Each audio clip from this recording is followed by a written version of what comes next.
eu il y a quelques semaines de ça Pierre Testu qui nous racontait les Oui, oursins de mais son j'ai vu ça, enfance j'ai regardé l'émission. à Sidi Riles. Et aujourd'hui, Pierre Testu, qui nous a mis en contact, m'a dit, écoute, il faut que tu, absolument que tu lises et que tu interviewes Sergi parce que c'est son histoire, mais moi, c'était en banlieue d'Alger et Sergi, c'est à Oran. Oran, vous êtes né en 1951. Votre roman, L'heure de partir, est votre premier roman. Alors, est-ce qu'on dit que c'est un roman autobiographique? C'est tout ce que vous racontez de la première page jusqu'à la page 235, ce sont des choses que vous avez vécues. Non, non, non. Alors, il y a des choses que j'ai réellement vécues. Oui. Il y a d'autres que j'ai totalement inventées. Par exemple, l'attaque de l'école, c'est totalement inventé. C'est bluffant. S'il y a un événement sur lequel je n'aurais absolument pas douté, c'est cette attaque de l'école. Oui, c'est totalement inventé parce que, alors, il s'avère que c'était en 61. C'était donc déjà là, la guerre civile était plénière. C'était après le coup d'État. Le coup d'État a manqué. C'était, je pense, en mai 1961. Déjà, on allait à l'école d'une façon erratique. On n'y allait pas tous les jours, protégé par les fusiliers marins qui venaient nous chercher. Bon, donc ça, c'est vrai. Ouais, donc ouais. ça, c'est vrai. Et en face, il y avait un magasin de vêtements de blanc, vous savez, draps, etc. Village de maison, Et comme on oui, disait. voilà. Et là, je sais que un commando de la LN, vaguement, c'est ma mère qui me l'avait dit, avait jeté une grenade et des cocktails Molotov à l'intérieur. Et donc, évidemment, ça a mis le feu à cette grande, une espèce comme galerie moderne, oui, ou Lafayette. Et donc, c'était la maison du Blanc, ça s'appelait comme ça, et donc ça a brûlé. Mais nous personnellement, l'école n'a jamais été attaquée. D'ailleurs, La famille, Savaloyes, est originaire d'Espagne. elle vient du sud, de ce qu'on appelle le Levant, c'est-à-dire de la région d'Alicante, du nord et sud d'Alicante. Et donc, elle est de langue espagnole et catalane, puisque le catalan court jusqu'à la frontière de Murcia. Donc, effectivement, c'était les deux langues qui étaient pratiquées en famille, hein. Avec une majorité de locuteurs espagnols, mais un espagnol matiné de catalan au niveau lexical. Et voilà, donc effectivement, moi j'ai baigné, mais moi on ne me parlait pas, hein, me parlait ni espagnol, ni espagnol. Moi je volais les langues, j'ai volé des langues, comme j'ai volé l'occitan dans la famille d'accueil. Mes arrière-grands-parents qui sont, enfin, du côté maternel, ils sont partis en 1857, du port de Torrevieja, qui est au sud d'Alicante. Et donc, pourquoi? Parce qu'ils étaient jornaleros, c'est-à-dire ce qu'on appelle, en France, on appelle ça des ouvriers agricoles, des journaliers en français. C'est-à-dire des gens qui se louent à la journée, ou des salineros, des gens qui travaillent dans les salines. Ces gens-là, cela était extrêmement misérable. C'était la misère la plus totale, hein. Et donc, les deuxièmes guerres carlistes ont encore plus augmenté la misère et la détresse économique de ces gens-là. Et comme il y avait déjà une communauté espagnole à Oran depuis le début 15e, hein, il y avait même un consul d'Espagne à Oran. Hein. Donc, et donc, effectivement, il y avait un effet de réseau. C'est-à-dire les gens, ils prenaient un chalutier, ils allaient en chalutier, ils traversaient nuit de bateau, ils arrivaient à Oran. Alicante, Oran, c'est une nuit de bateau. Et donc, ils arrivaient là et ils trouvaient encore des raisons d'espérer, puisqu'il y avait donc effectivement la République française. Donc, c'était un département. Et de surcroît, il y avait déjà des familles qu'ils connaissaient plus ou moins. Et donc, il y a eu il y avait toute une structure d'une sociologie espagnole, mais en terre française, en quelque sorte. Et c'est pour cette raison que Oran est fort différent d'Alger, puisqu'Oran, la population dite européenne, j'ai jamais aimé ce mot, était majoritaire l'égard la population arabe et kabyle d'Oran. Hein, voilà. Et donc, c'est ce qui explique, à mon avis, c'est une des explications que l'OAS s'est développé beaucoup plus fortement à Oran que ne s'est développé à Alger. Quoique c'est un Algérois qui a créé plus ou moins c'est Ortiz, hein, le cafetier algérois, qui était lui-même d'origine espagnole. La guerre civile à Oran a été épouvantable. Et d'ailleurs, c'est l'une des raisons pour lesquelles moi j'ai arrêté de manger. Oui. Voilà. Et mes parents craignaient que je tombe réellement malade. Moi, j'étais toujours un peu malade, hein, gosse. j'ai failli crever avec ma mère à la naissance. Enfin, bref, j'ai eu une enfance un peu chaotique au niveau de maladie, pour des raisons aussi psychologiques, hein, ce n'est pas que des raisons médicales. Hein. Et donc, ils ont sollicité des gens qu'ils connaissaient depuis 1955, puisqu'il s'avère que ma tante Eugénie, qui était ma marraine, que je fais mourir dans le roman, qui n'est pas morte, non, avait une tuberculose épouvantable. D'ailleurs, je l'ai eu, moi aussi. Le député communiste de la circonscription où nous nous trouvions, enfin où nous vivions, avait développé le secours populaire. Et le secours populaire l'a renvoyé dans un sanatorium à côté de Pau, qui s'appelle un Récit. Et donc, cette Eugénie, puisqu'elle s'appelait comme ça, elle s'est liée d'amitié en 1954 avec une Béarnaise de Naï, qui était aussi tuberculeuse. Donc, parce qu'à Récit, il traitait à la pénicilline, enfin, il traitait, alors qu'en Oran, ce n'était pas encore. Et donc, c'est ce qu'il a d'ailleurs sauvé. En 1955, mon père et mon oncle Henri, héros de la Seconde Guerre mondiale, puisqu'il a combattu dans les troupes du maréchal Juin, libération de la Corse, et puis Monte Cassino, puis Rome. Et mon père a fait Fréjus, Champs-sur-Saône, Lyon, prise de Lyon, etc., etc. Et donc, il a été gravement blessé à la poche de Colmar. À partir de là, étant un héros, dit considéré comme héros de la Seconde Guerre mondiale de la France, l'association Rhin et Danube lui a payé des vacances en France. Des vacances, voilà. Parce que j'étais très pauvre, mais là, miracle, on leur paye des vacances en France. Mon père et ma mère, ils ne savaient pas où aller, parce que la France, ils ne la connaissaient pas. Mon père l'avait traversée en 1944, mais ils ne la connaissaient pas. Alors, ils connaissaient Lourdes, bien évidemment. Pour des catholiques, bon, à l'époque, c'était un peu incontournable. Et cette famille. Donc, cette femme, Madame Payassa, qui était amie avec cette tante Eugénie, au sanatorium, leur a trouvé des appartements qui venaient d'être refaits pour les estivants, comme on disait naguère. Et donc, les gens qui avaient retapé ces appartements, la famille Payassa Meidourat, c'est ces gens-là qui les ont accueillis pendant en 55, en 58, en 60 et en 61. Donc, à l'été, je parle de l'été. Hein. Et donc, effectivement, quand ça commençait à être épouvantable à Oran, c'est-à-dire grosso modo à partir du mois de mai, juin, ma mère, c'est ma mère qui a toujours tout décidé à la maison, je vous le disais, dedans et dehors. Du caractère. Oui, voilà. C'est une maîtresse femme, elle est toujours en 95 ans. On l'embrasse. Oui. Et incontestablement, elle a pensé qu'il fallait m'envoyer dans cette famille. Ils ont fait une cagnotte. La patronne de ma mère, qui va m'accompagner dans la caravelle, a mis de l'argent, la moitié, je crois, de la somme, dans la cagnotte pour payer ce voyage en avion. Et donc, je suis arrivé à Toulouse, à Blagnac, plus exactement. Et la scène, je l'ai encore en tête. Je suis arrivé, je descends de l'avion. La dame, elle était blonde, très jolie blonde, là, très française, elle s'appelait Cornec. Elle était d'origine bretonne.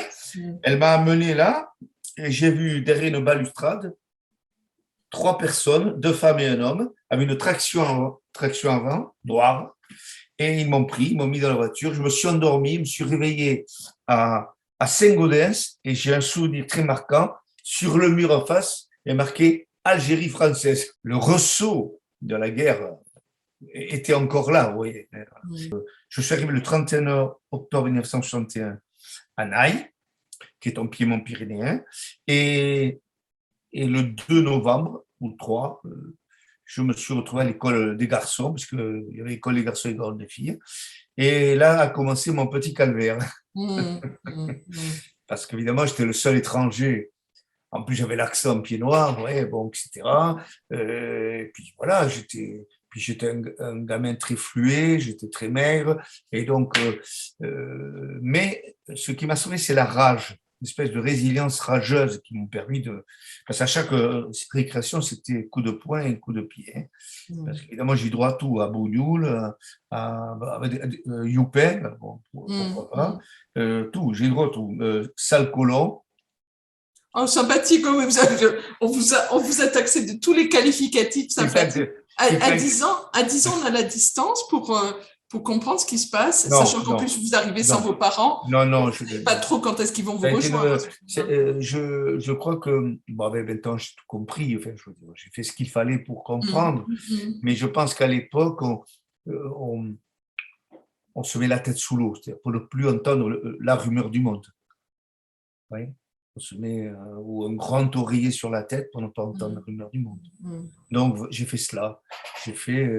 Et alors, très rapidement, puisque cette famille était une famille, en plus, une famille particulière, des paysans qui avaient dû vendre leurs terres parce que c'était plus rentable pour rentrer à l'usine. Donc, parce que Naï était une des seules villes industrielles du Béarn. Hein. Il y avait plus entre 800 et 1000 salariés ouvriers à Naï, hein, dans le textile et le bois. Et donc, effectivement, ces gens-là ne parlaient jamais français entre eux. Ils ne parlaient pas toi, en fait, comme ils disaient.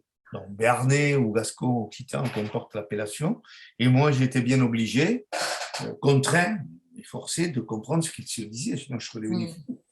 Bon, ça aurait été un exil supplémentaire. Si oui. Donc, effectivement, j'ai tout de suite pris cette langue, je me suis approprié. Et c'est ce qui m'a un peu sauvé, parce qu'au fond, j'ai compris très rapidement les enjeux de cette famille, l'adultère Jeannot, mon père était un très beau type, et on l'appelait Gary Cooper, et donc il trompait sa femme. Il était stérile, ça je ne l'ai appris que bien après. Et cette pauvre femme, Jeannette, que je vais lui porter des fleurs bientôt pour les 60 ans, mon anniversaire. Jeannette, on l'a trompée elle s'est mariée à un type et elle ne savait pas qu'il était stérile. Donc c'est terrible comme mensonge. Terrible. Et donc, bien évidemment qu'elle m'a donné tout l'amour qu'elle pouvait donner à un enfant. Non, moi, j'ai été très aimé dans cette famille, très aimé. Et comme je l'avais été en Algérie. Donc, si tu voulais, bon, je n'ai pas eu cette souffrance d'un enfant qui serait vu dans une famille d'accueil et qui est bon, j'en connais un certain nombre qui ne recevait aucun amour de famille. Tandis que là, moi, j'ai été très aimé. J'avais 2 femmes de plus. Alors, j'ai toujours vécu autour de femmes. Oui, là, j'en retrouvais 2 autres. Et donc, voilà, effectivement, c'est une situation étrange. Hein. Un vieil ami psychanalyste a dit, toi, ta vie est un roman. Mais franchement, ça l'est. Vous évoquez ce roman comme le recueil d'un exil intérieur et extérieur. Quand, j'imagine que l'heure de partir, effectivement, c'est effectivement l'heure de partir à la fin du livre, le jour du départ. Oui, mais aussi, vous prenez conscience à ce moment-là que sans doute vous ne reviendrez pas en Algérie. C'est cela. Et aussi, c'est aussi l'heure de partir. En occitan, c'est l'heure de mourir. C'est parce que l'enfant, moi, par contre, ça, je l'avais fortement en moi. Je pensais que mes parents ne reviendraient pas vivants de là-bas. Et donc, effectivement, j'ai commencé à prendre conscience que peut-être que j'aurais de nouveaux parents et que c'était peut-être eux. Et c'était le cas, puisque ma mère avait fait une espèce d'adoption possible si d'aventure ils étaient tués en Algérie. Dans les instants magiques, les choses bien réelles, il y a des moments que le petit garçon, des découvertes que le petit garçon fait, entre autres la neige que vous ne connaissez pas en Algérie. Non, bien sûr, je ne l'avais jamais vu. Là, c'est une révélation. Alors, ça, c'est vécu. C'est vécu. Oui. Le 11 novembre 1961, je suis dans la cuisine, il fait l'odeur de la garbure, la buée sur les fenêtres, et Jeannette me dit, elle me dit pas en français, elle me dit, que baneba, donc il va neiger, et sa sœur répète nous, qu'internève. Alors en français, il faut faire une péribrase, c'est-à-dire une neige avec la pluie avec la neige. Et donc à partir de là, bien évidemment, très, très rapidement, c'est la nuit, c'est la nuit, bon, parce qu'il n'y avait pas d'heure d'été et d'heure d'hiver à l'époque. Donc, il faisait au mois de novembre, la nuit tombait à 5 heures, enfin 17h. Et donc, je suis sorti et j'ai vu cette merveille qui tombait du ciel. Et encore à mon âge, quand il neige, c'est de plus en plus rare, hélas, je sors et je regarde la neige tomber. À 70 ans, je continue à être émerveillé par la neige. Quand vous quittez Oran en 61, Oran, vous êtes né, effectivement, vous l'évoquez bien d'ailleurs, et toutes les personnes qui ont vécu cette période évoquent bien, insistent bien sur le fait que Oran n'est pas tout de suite impacté par la guerre. Non, c'est très tardif. Les premiers attentats du commando La Hélène, c'est 59. Les premiers, puisque j'ai souvenir, alors, des trucs marrants, en fait, une tragico-comique, un peu, ça pourrait être du cinéma italien, vous voyez. C'est ma tante Eugénie, ma grand-mère et ma tante Simone, qui est l'aînée, sont totalement amoureux de Luis Mariano. Et le film Le Prince de Madrid passe au centre-ville d'Oran et elle m'embarque.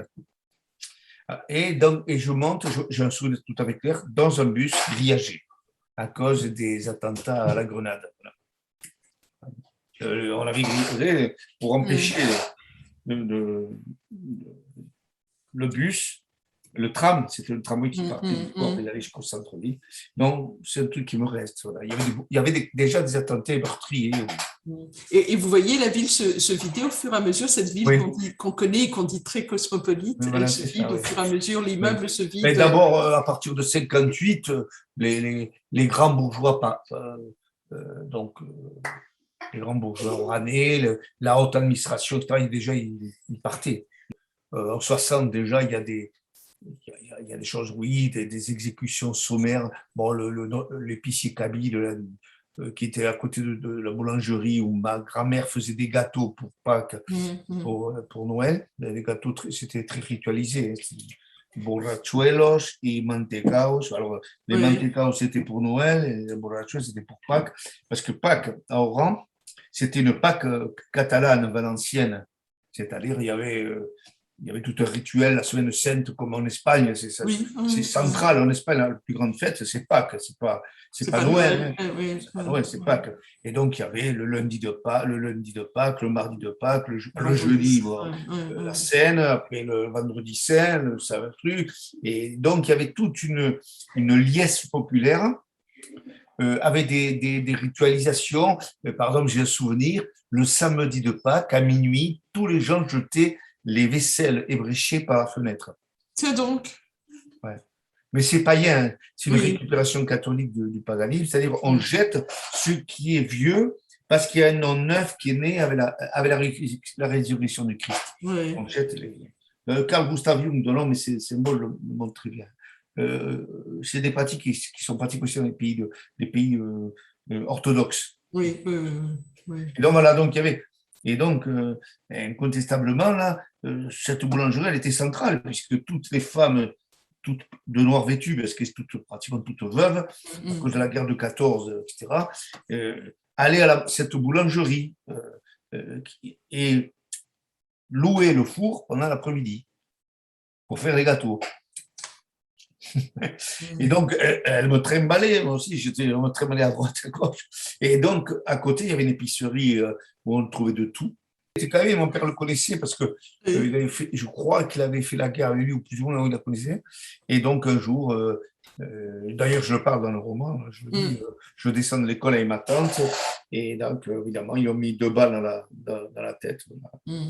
Évidemment, vous qui êtes dans le quartier de la Marina, donc quartier espagnol, vous avez notion assez rapidement de ce communautarisme imposé ou pas, enfin, volontaire, parce que de toute façon, forcément, quand on se retrouve entre soi, le communautarisme est presque quelque chose d'évident. Vous l'avez vécu, vous, ce communautarisme? Non, parce que en même temps, il y avait l'école républicaine ferriste, très dure, la répression linguistique. Oui, on va en parler.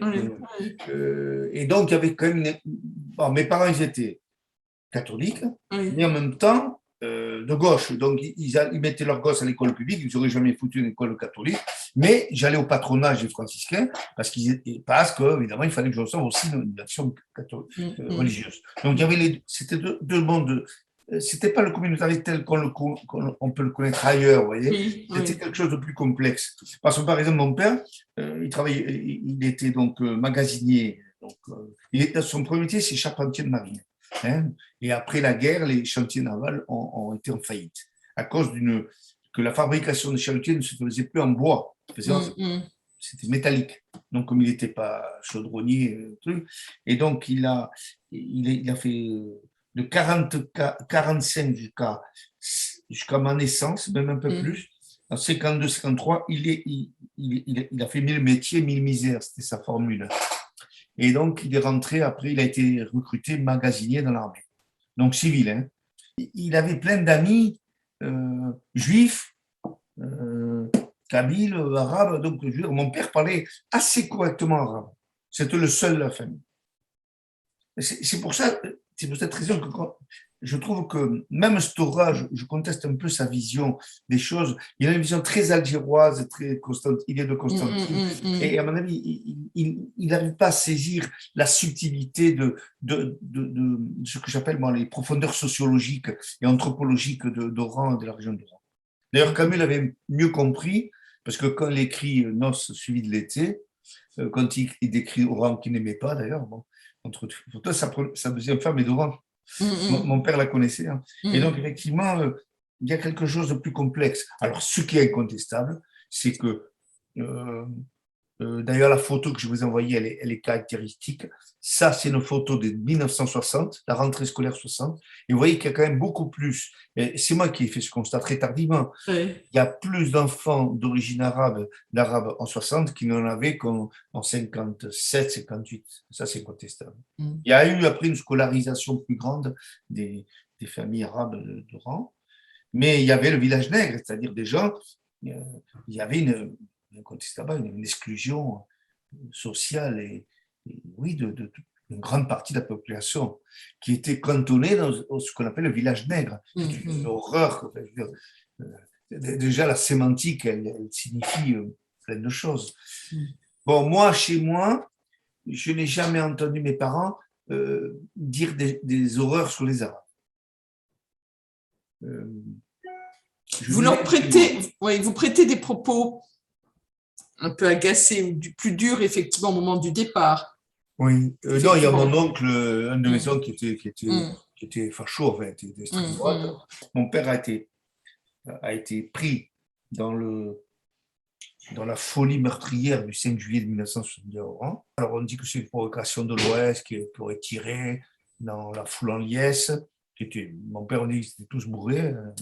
Et donc, il fêtait l'indépendance. Et là, ça a commencé à égorger, etc. Voilà. Donc, mon père a été attrapé et il a été sauvé in extremis par des amis arabes qui le connaissaient. Le fameux monsieur Cazalet, alors il a existé ou pas? Ah, alors lui, c'est le seul à qui j'ai gardé son patronyme. Il était d'origine béarnaise quand même. Hein. Il arrivait après le coup d'État. Il devait être sympathisant de l'OS. Il finit réellement de la manière dont vous l'évoquez. Ah non. Je vais vous faire rire. C'est votre fantasme. Oui, c'est mon fantasme. Je tue les instituts. Il s'avère qu'en 1963, ma mère, toute la fratrie, prend le train à Naï, puisque le train s'arrêtait à Naï, ça s'arrête toujours un peu à Naï, et on va à Lourdes pour le 15 août 1963 pour le pèlerinage des Pieds Noirs d'Oran.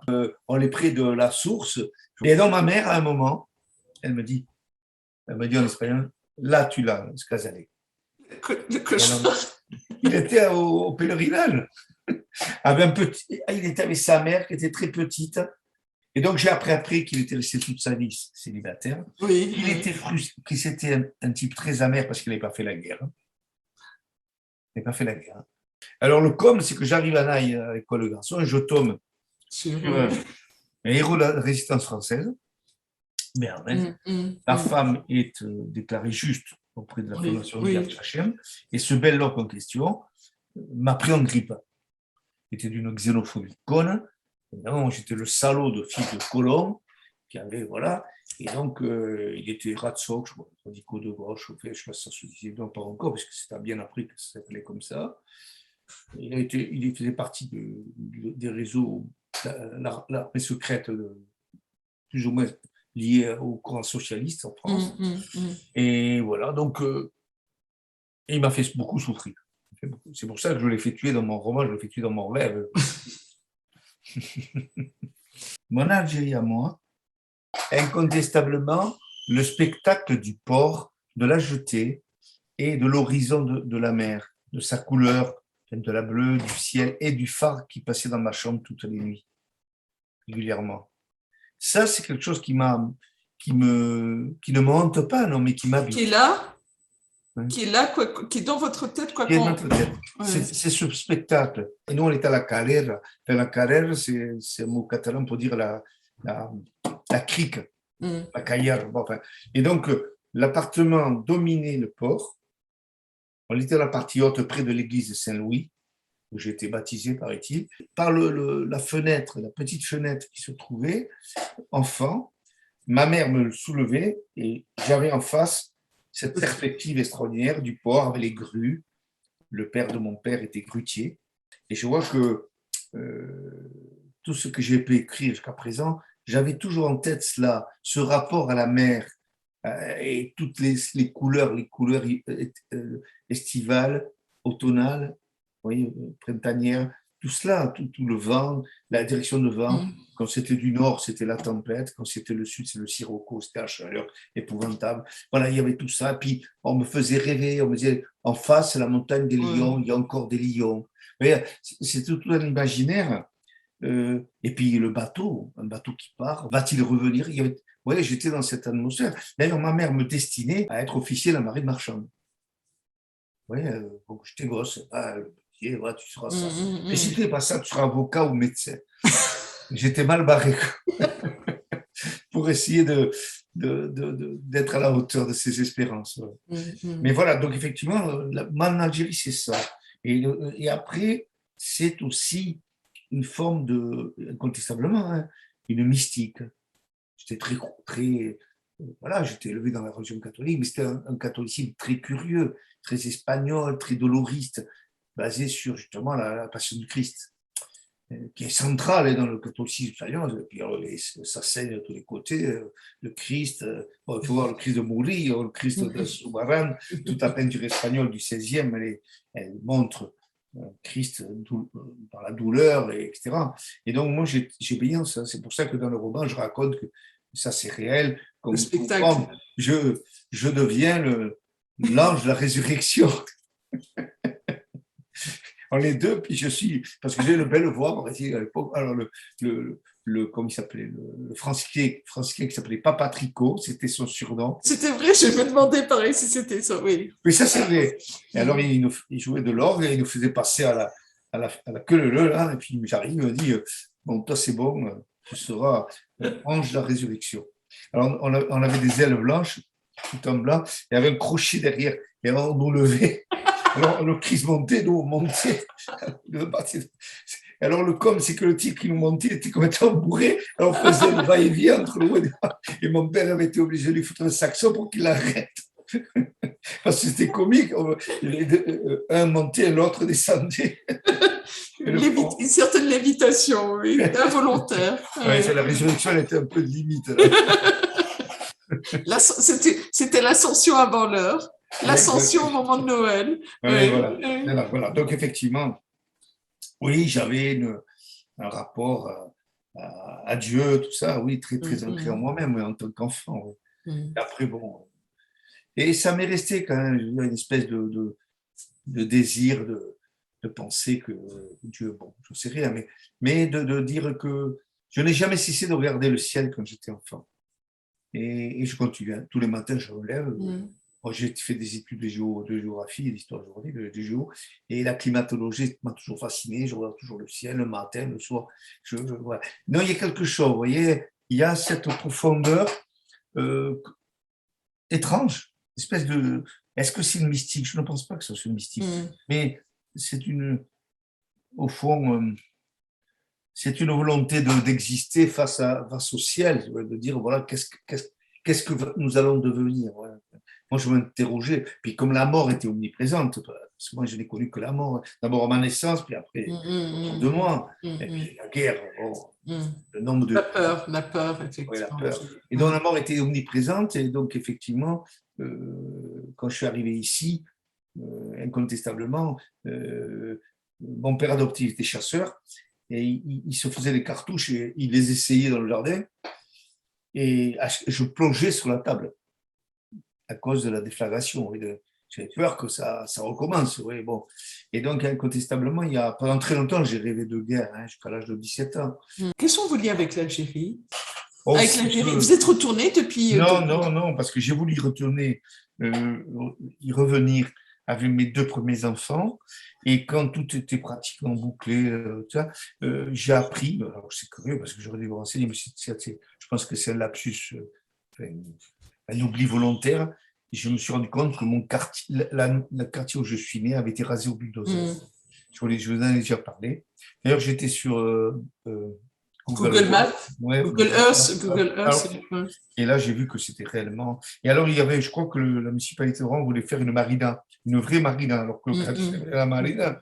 Et donc, ça n'a jamais été fait. Et je crois que l'aménagement est très sommaire. Ça m'a heurté, ça m'a déçu. Je me dis, mais qu'est-ce que je vais faire à Rouen avec mes gosses, quoi. Je n'ai pas retrouvé. Oh, il y a un autre élément aussi. Vous me dites que l'avion et vous, c'est pas trop ça. Ah non, là, on ne parlait pas. J'avais même l'intention d'y aller en bateau, d'aller jusqu'à Alicante en voiture et de prendre le bateau. Et puis peut-être que des fois, on préfère garder ses souvenirs d'enfant, les souvenirs du petit garçon d'une dizaine d'années. Et peut-être que vous avez peut-être raison qu'il y a là, malgré toute la douleur qui s'y attache, il y a quand même, c'est l'enfance. C'est l'enfance. L'enfance, c'est quand même, malgré quoi qu'on puisse en dire, un moment privilégié d'une vie d'un homme ou d'une femme. Parce que c'est là que tout se fait et tout se construit. Et que toutes les perspectives possibles sont à la merci de notre volonté ou de nos désirs. Il y a quelque chose qui se joue là à travers tout cela. Est-ce que vous aviez conscience du fait qu'à un moment, la situation se dégradait et qu'il fallait de toute façon à un moment qu'on aille vers ou un processus d'indépendance ou en tout cas un processus de... Vous étiez trop jeune? Non, je ne comprenais pas du tout cela. Je sentais bien, à travers les remarques de mes tantes, ma mère, non, elle était assez silencieuse, mon père non plus, parlait très peu, mais je sentais bien qu'il ne cessait de faire la liste des gens qui avaient été tués ou blessés et qu'il fallait partir. Parce que les Ben Saïd, enfin, on avait 2 familles juives séfarades au-dessus de nous. Les Ben Saïd sont partis assez tôt, d'ailleurs, ils sont partis, je pense, déjà après le coup d'État en avril 61. Ils sont partis. Les Ben Soussa, je ne sais pas. Les Cano Ben Soussa non plus, je ne sais pas.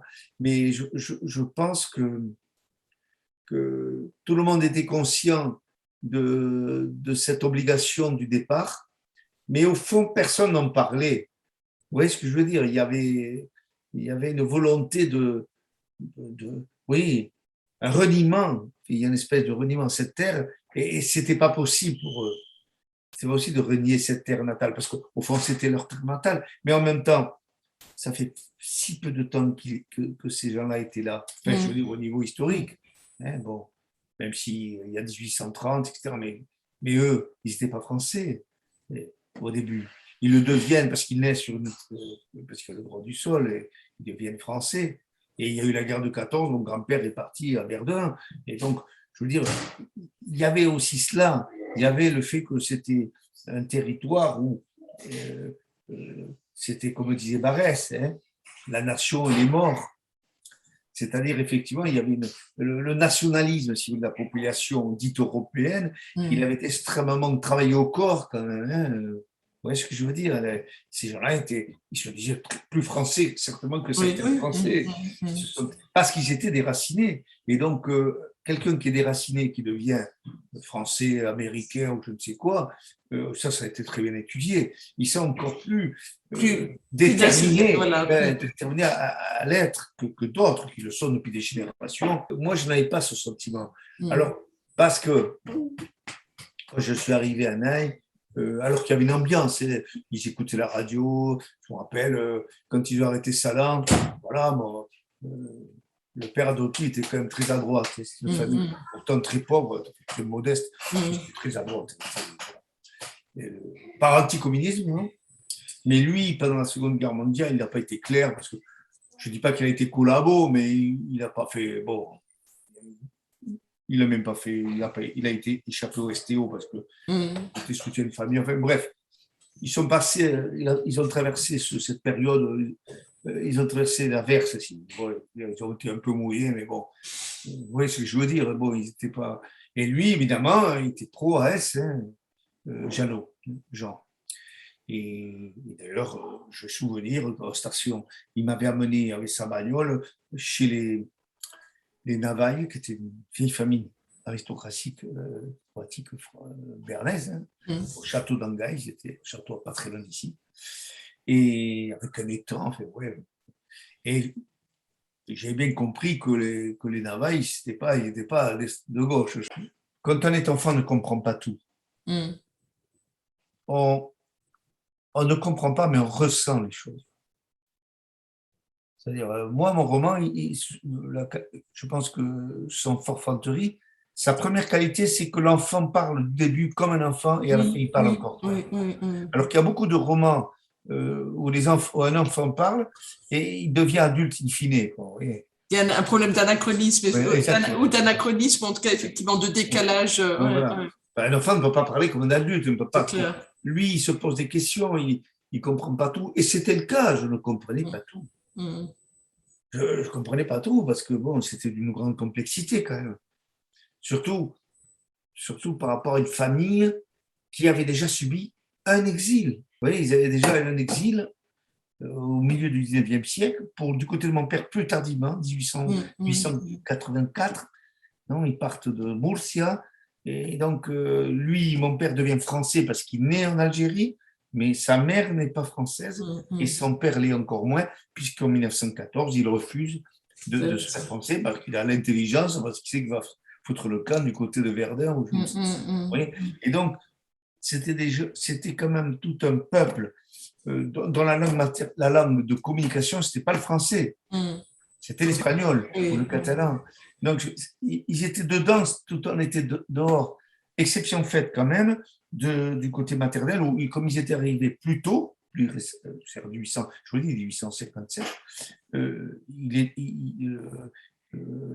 mon grand-père maternel, lui, bien sûr, il était français, puisqu'il avait fait son service militaire de 7 ans de service militaire. Vous imaginez, c'était pas rien. Et donc, il a fait la guerre de 14, il est revenu, Légion d'honneur, etc. Gazé. Donc, bon, bref. Donc, il y avait déjà. Mais je pense que ces gens-là, ils étaient dans une situation tout à fait particulière, même si ils n'avaient pas conscience de leur propre situation. Un exemple particulier, ma grand-mère était analphabète maternelle, et l'autre pas loin. Donc, c'est moi qui l'aidais à signer sa retraite, la retraite de reversion de mon grand-père. Donc, ils n'avaient que Dieu. Voilà, il y avait une espèce de ferveur religieuse qui était le seul endroit, je pense, où ils pensaient, où un espoir était possible. Vous voyez? Et je pense que la croyance permettait de supporter même les choses terribles. J'ai lu Marx quand j'étais plus jeune. Bon, c'est certainement pas l'opium du peuple, mais c'était une manière, c'est une forme de paradis sur terre, que de penser que nous souffrons ici, mais après notre mort, nous aurons notre place au paradis, ou je ne sais où. Voilà. Et donc, ils étaient dans cette perspective-là, dans la pauvreté, dans la douleur d'être pauvre, mais en même temps, je pense que ils ont été des otages d'une situation politique qu'ils ne maîtrisaient pas. C'est pas du tout pareil que je pense que les gens, que la haute bourgeoisie ou la bourgeoisie, les classes moyennes algéroises ou oranaises, que nous ne connaissions pas, hein, on ne fréquentait pas ces gens-là, l'évidence. Ils ont été pris dans le maelstrom d'une guerre qu'ils ne comprenaient pas. En même temps, quelque part, il y a une espèce d'inconscience, une situation d'inconscience de leur part. Parce qu'ils n'ont pas participé à la colonisation. Ils ont été en même temps pour partie victimes de cette colonisation, puisqu'ils étaient exploités, surexploités. Bon, certes, ils avaient le droit de voter quand ils étaient français. Les populations dites indigènes, ce mot épouvantable, n'avaient pas le droit. Mais au niveau social, ils n'étaient pas loin de la pauvreté misère du nombre de gens. Je vois pas. Mon père me le disait presque à la fin de sa vie. Lui, lui, au fond, il admettait que le fait d'être venu en France l'avait permis d'avoir une situation honorable à plus d'un titre, de faire construire des maisons, d'avoir une petite baraque, une voiture, etc. Ce qui aurait été inimaginable à Oran. Ils ont été pris comme dans une avalanche, vous voyez ce que je veux dire, une espèce d'impuissance face à ce qu'ils vivaient. D'ailleurs, ils étaient incapables de l'analyser. Alors évidemment, c'était la faute à De Gaulle, ou c'était la faute aux Arabes, enfin, etc., ou c'était l'Égypte, enfin, c'était les Américains qui voulaient piquer le pétrole. Tous les poncifs, vous voyez, tous les trucs là. de l'analyse de la situation algérienne revenaient, mais enfin, ils n'y comprenaient rien. Ils ne comprenaient rien. D'ailleurs, quand ils se sont retrouvés en France, ils étaient bien incapables de comprendre. Moi, une fois, j'ai essayé d'en parler avec mon père et ma mère. Après, ils comprenaient qu'ils se sont compris qu'ils n'avaient pas vu venir la tempête. Ils n'ont pas vu venir. D'ailleurs, la première année, ils sont partis les derniers. Parce qu'ils n'avaient pas de fric pour prendre le bateau.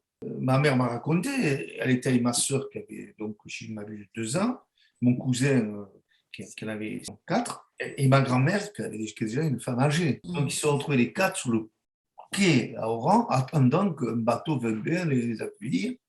Voilà. Ils sont retrouvés à Marseille, voilà, et ils avaient 4 sous, ils ont pu prendre un train jusqu'à Naï. Et heureusement que cette famille qui m'a accueilli les a accueillis.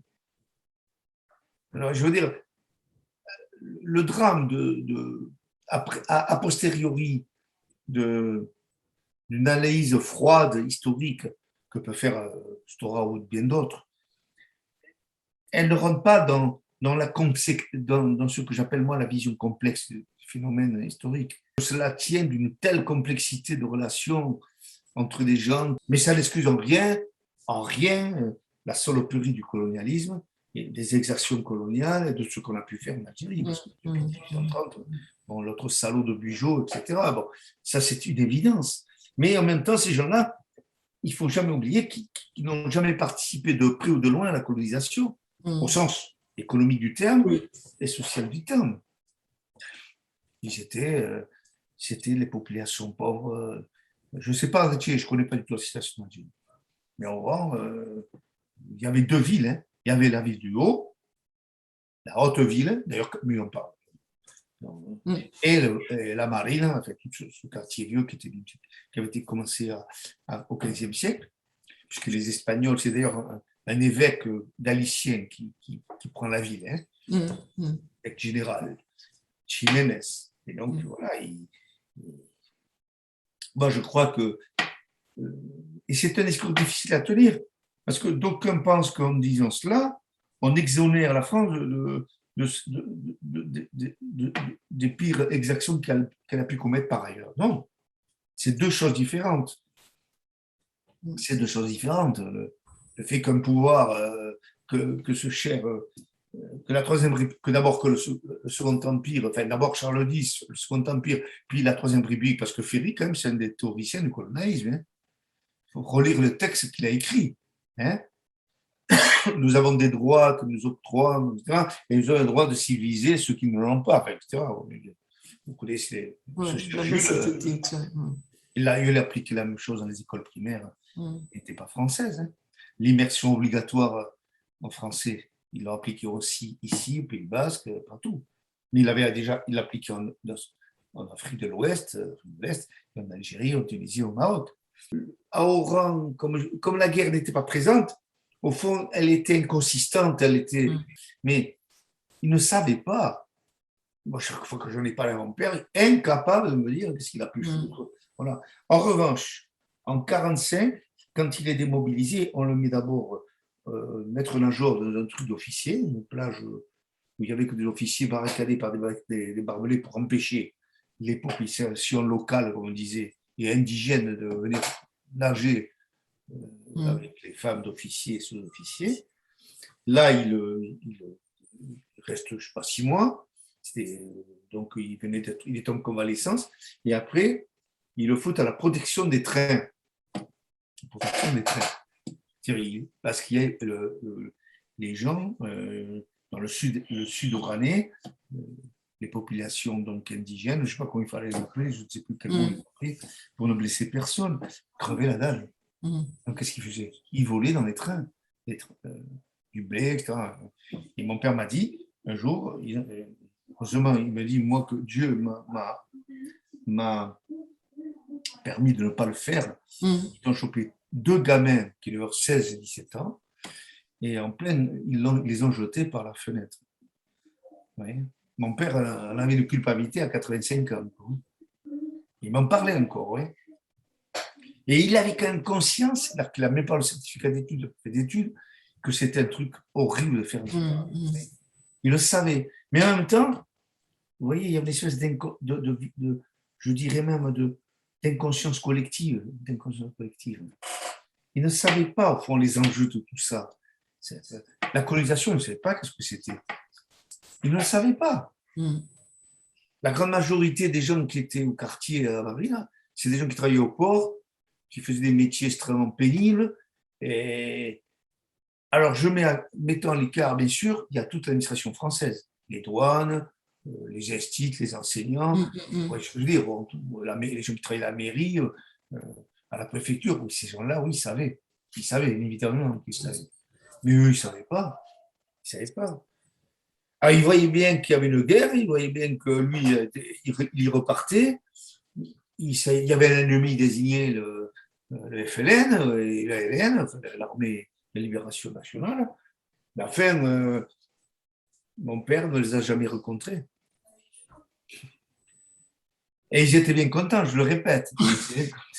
On a bien compris. De ne pas s'en prendre, de ne pas faire une autre victime animale, que ce ne soit pas encore un autre âne qui en fasse les frais. L'ordre de partir a été, donc, je disais, initialement écrit en occitan. Oui. Le livre continue sa vie. Et donc, la toute dernière version, c'est celle-ci. Oui. Après, il y a une version catalane. Oui. Une anglaise version... Hein? Anglaise. Anglaise, elle sort fin novembre. Oui. Et espagnol l'année prochaine. Et puis, avec beaucoup de fierté, vous pouvez le dire aussi que l'heure de partir a été au programme du bac. Oui, exact, effectivement. De cette année. Cette année, oui, effectivement. Oui. Vous mesurez le petit garçon de 10 ans qui quitte l'Algérie. Qu'est-ce que vous pourriez dire à ce petit garçon-là aujourd'hui, 60 ans plus tard? Je serais bien en peine de lui dire quelque chose parce que je vais vous faire un aveu. Pendant longtemps, j'ai considéré que j'étais un peu un imposteur, oui, que j'étais écrivain, oui, que je ne sais pas si je l'étais vraiment. Oui. Il a fallu que mon troisième roman soit primé, parce que j'ai eu la chance d'être primé pour mes 3 premiers romans, pour le concevoir. Et je ne fais pas de la fausse modestie, oui. Parce que j'ai toujours eu le cul assis sur plusieurs chaises, vous comprenez? Je suis d'ici sans lettres, je suis de là-bas mais sans y être. En plus, j'écris dans les 2 langues.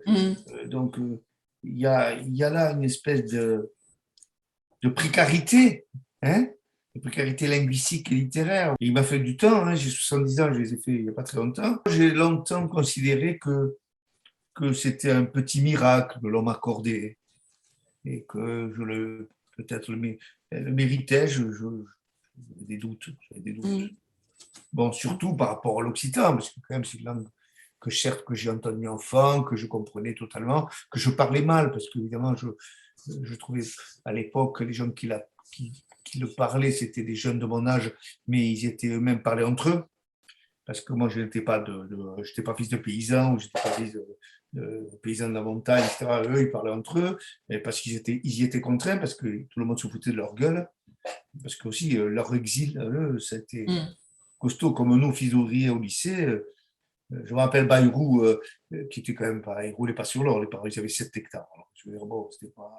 Mais c'était des paysans béarnais. Vous savez, en Béarn, il y a eu une grande tradition dès le XVIe siècle de paysans libres qui avaient reçu, qui étaient qu'on appelle ça, des gens qui s'auto-cultivaient. Il y avait des bibliothèques. Ça vient de l'influence du protestantisme béarnais. Hein, c'est-à-dire du temps où la Navarre il y avait une souveraineté de navarraise, donc Jean d'Albret et son fils Henri III de Navarre. Donc il y a eu une scolarisation massive des écoles créées par le royaume de Navarre, par Jean d'Albret tout simplement. Et donc cette tradition a perduré. Et il y a toute une élite paysanne qui avait des bibliothèques. Le père de Bayrou, c'était ça faisait peur le nombre de bouquins. Je me rappelle, ça avait marqué, il avait les Upanishads, vous vous rendez compte? Non, c'est quand même surprenant, je veux dire, ouais, ce que je veux dire. Et donc, incontestablement, je vois François, je me rappelle, on était très amis, hein, on avait des divergences, mais en fait, tout ça, c'est Oui. comme superfétatoire. Et donc, je vois combien le rapport à la langue était douloureux, quoi. Donc, et donc, cette langue, il a fallu que je me l'approprie lentement et sûrement, certes, mais il m'a fallu 30 à 40 ans pour la maîtriser, vous voyez, pour la maîtriser. À l'écrit, j'en parlais. Et donc, c'est un long voyage linguistique. Katel Yassine parlait pour une autre langue, pour le français de butin de guerre. On pourrait presque, effectivement, sans vouloir faire un copier-coller, vous dire voilà que vous aussi, vous avez acquis votre butin de guerre. Si vous m'autorisez une dernière question, avec toute la pudeur que je ressens au travers de votre écrit, de vos écrits et de cette interview. Oran est encore dans vos rêves, non? Vous y pensez de temps en temps? Vous rêvez d'Oran? Non, Non. non, depuis une vingtaine d'années. Ouais. Je crois qu'effectivement, c'est après la mort de ma grand-mère, je pense aussi. Et la mort de mon père, qui plus est, n'a fait qu'accentuer ce phénomène. Parce que ce qui me reliait profondément à l'Algérie, c'était ma grand-mère maternelle. Hein. Parce qu'elle était le symbole même de cette vieille Espagnole valencienne qui ne savait pas lire et écrire en français, mais qui était une comtesse, une conteuse inouïe. Elle m'a raconté des histoires qui me foutaient la trouille. Je me suis dit c'était vrai ou faux. Elle m'a raconté que mon grand-père, donc mon grand-père, c'est-à-dire son mari, avait 14 ans, il crève la faim, il ramasse même dans les poubelles, enfin, c'est horrible. Hein, 14 ans, ça veut dire 14 ans, il est né en 1877, vous voyez, c'est 91, 1891. Et donc, il se fait embaucher comme mousse dans un bateau qui fait du commerce de cabotage autour de la Méditerranée. Et donc, il fait 3 mois de cabotage, il fait tout le tour, et il rentre, et en pleine nuit, et il n'y a pas évidemment, la ville d'Oran, à l'époque, il n'y a pas d'éclairage public. Et il sort du bateau, enfin, il descend de son bateau, et il commence à être poursuivi par un petit chien. Ce chien grandit à fur et à mesure qu'il avance vers son domicile, et ce chien devient une espèce de monstre épouvantable avec des longues dents, et il court, et alors qu'il passe le porche de la Casa de Judíos, de là où je suis né, la maison des Juifs, hein, traduction. voilà, la bête, d'un coup de griffe, le manque et marque le mur. Ah oui. Et elle me l'a montré, elle me montre ces griffes. Alors, évidemment, à l'école, comme c'était gosse, c'est épouvantable. Oui, ça, je l'ai souvenir, elle me l'a raconté. Oui, elle savait plein de choses, elle racontait plein de choses sur ce qui avait été la misère de ce peuple au début, à la fin du 19e siècle, si vous voulez. Et donc, misère espagnole et misère. Cette vie d'exil, l'exil auquel voilà. ils sont presque. Ouais.